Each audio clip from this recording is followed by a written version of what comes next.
Hi everyone, it's FCA, and I'm here to tell you that I'm so sick of hearing stuff about the presidents. I am tired of hearing crap about Obama. I'm tired of hearing crap about Mitt Romney. I don't care about the president. I vote every time there's a voting thing, but here's what we really need to vote on. I don't care who the president is. You want to know why I don't care? Because they're just a figurehead. They're a proposer. They can tell troops where to be, and that's pretty much it. They can't declare war. They can't, all of the bills and stuff that they say, oh, we're going to do this for the economy. Oh, we're going to do this. The problem is that they can't do any of that. When you're the president, you don't have any of that power. That's the checks and balances system. The people that have the most power in the government are our congressmen, the House of Representatives, and the Senate.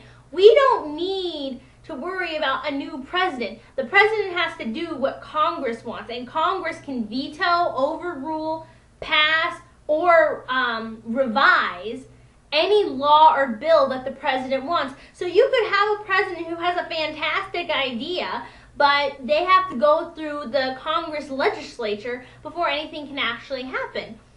And that's why stuff sucks right now for the economy. It's not because of the president. It wasn't like people say, oh, the Bush administration, no, it was the Clinton administration, no, it was the Democrats, no, it was the Republicans.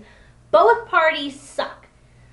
Both parties have their downsides, both parties have their benefits, and in general, both of them in the last 40 and 50 years have sucked. And it's not because of the president. The presidents haven't sucked. Everyone was like, oh, Clinton was such a bad person. He got a blowjob. It's whatever.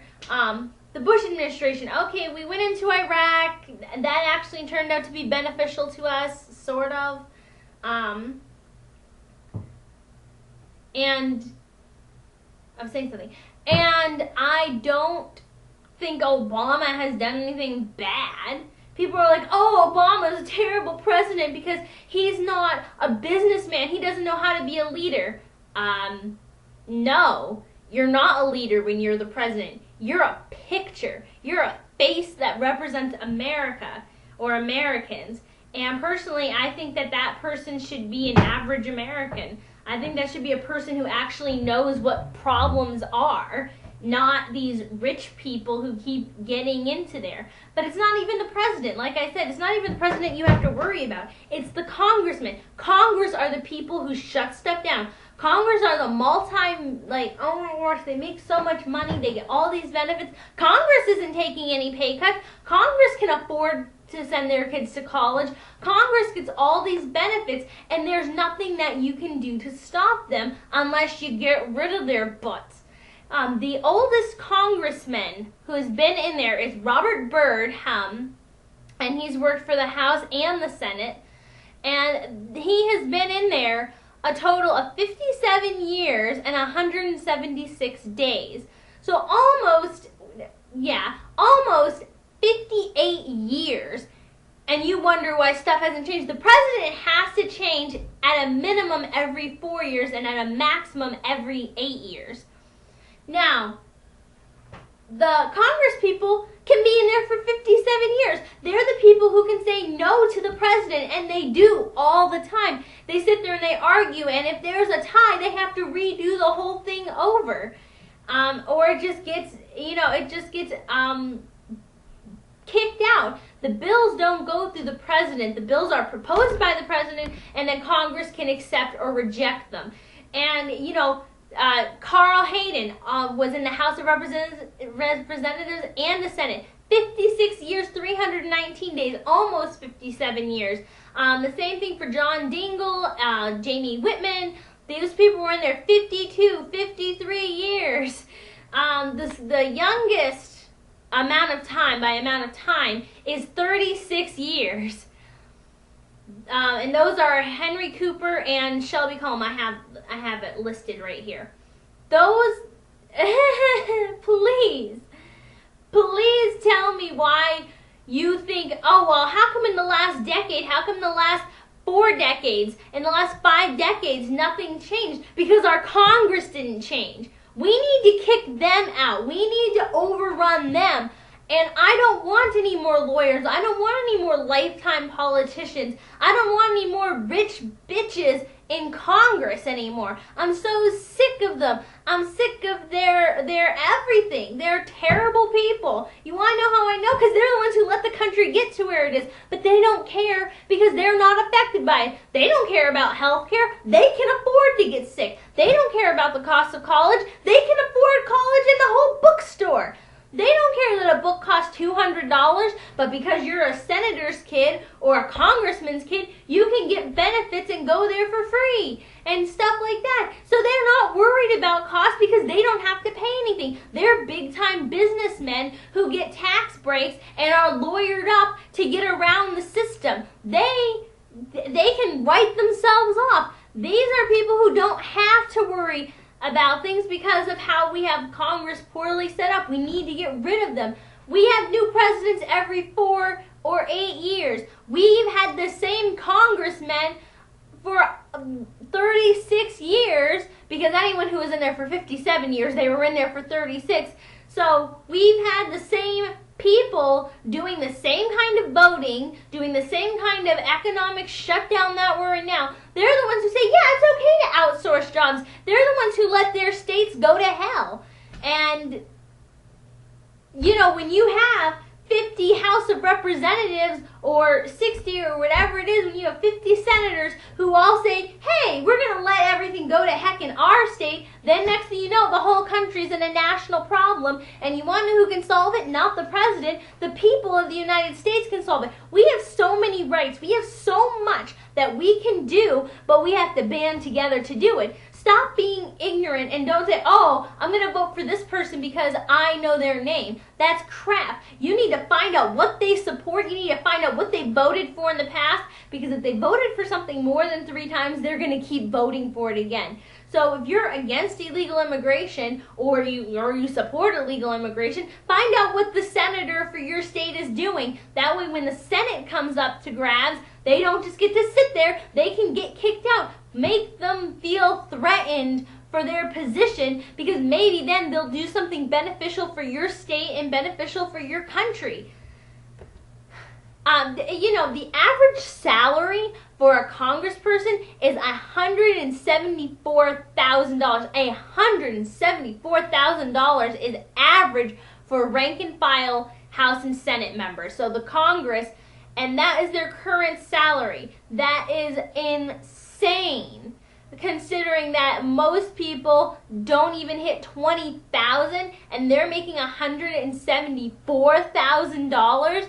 So as you can see, back to my other point, they don't have the problems that majority of Americans have. They don't have, you know, they don't have to work minimum wage jobs to try and provide for a family of 4 or more. They don't have college tuition costs that they're actually concerned about. They're not concerned about, you know, the police force going down. They live in wealthy, rich, gated communities and in wealthy areas. They don't have to worry about gang problems. They can hire security guards. They can pay off policemen. They're not worried about any of that stuff because they can afford a lawyer to get around all the rules.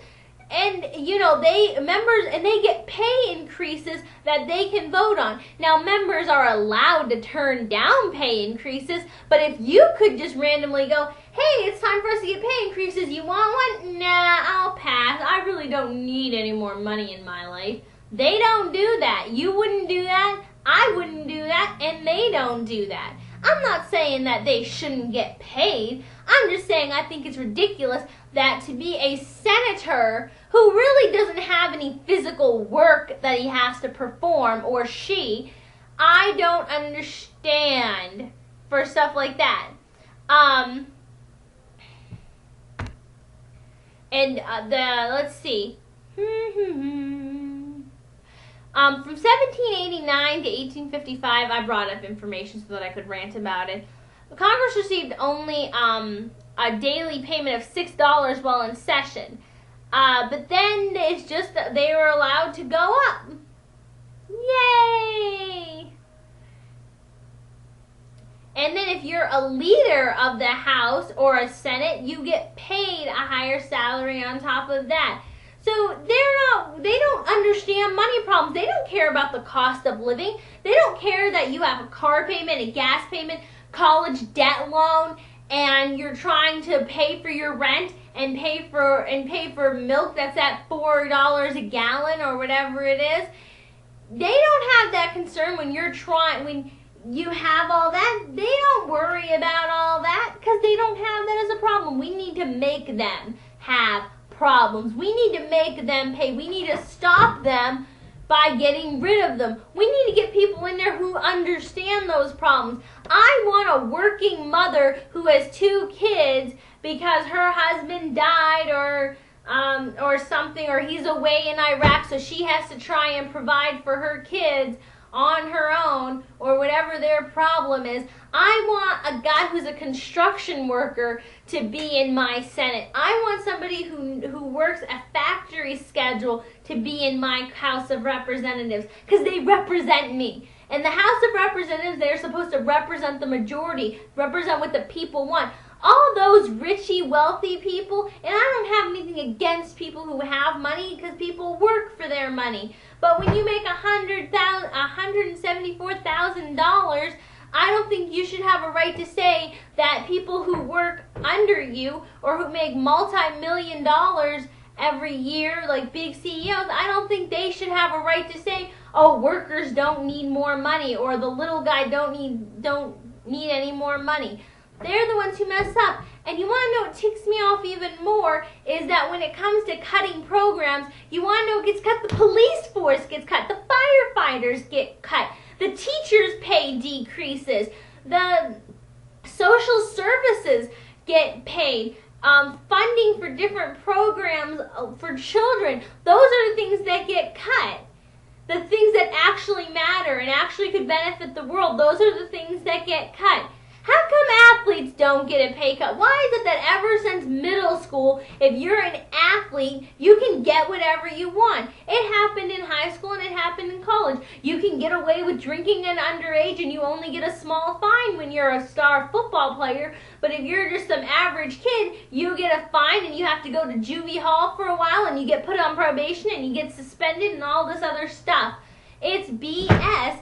And they get so much more money than more money than Congress, and they don't even have to really do anything. Is it really that much of a skill to hit a baseball? Is it? I don't understand. I know it takes a lot of training, and you have to work out to be your physical best and all that sort of thing. And I know there's a lot of mentalness that goes into it. But just because you have a skill doesn't mean that your skill, especially throwing a ball, I don't understand why that skill is more important than a chemist. I don't understand why that skill is more important than a psychologist. I don't understand why that skill is more important than a doctor. I just don't understand why you think your skill is better and deserves more money. I know that those other professions make decent money, but they don't make it like Congress, and they don't make it like football players and NBA stars.